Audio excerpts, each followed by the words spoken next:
নমস্কার, অলিভিয়ার ভুরিভোজে সবাইকে স্বাগত। আজকে আমার টেবিলটা দেখুন, টেবিল দিয়ে শুরু করলাম। টেবিলটা বসবো কোথায়? এই যে সব টেবিলের ওপর,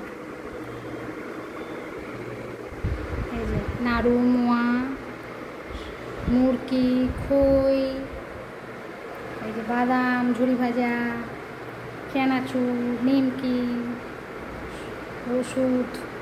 ওষুধ না, ওটা নিমরস, তারপরে এই যে খাবার। এই হচ্ছে আজকে আমার টেবিলের অবস্থা। তা আমি ভাবলাম আমার বন্ধুদের একটু আমি টেবিলের অবস্থাটা দেখাই। দেখেছেন? আপনাদের বাড়ি বলবেন কার কার এরকম টেবিল থাকে।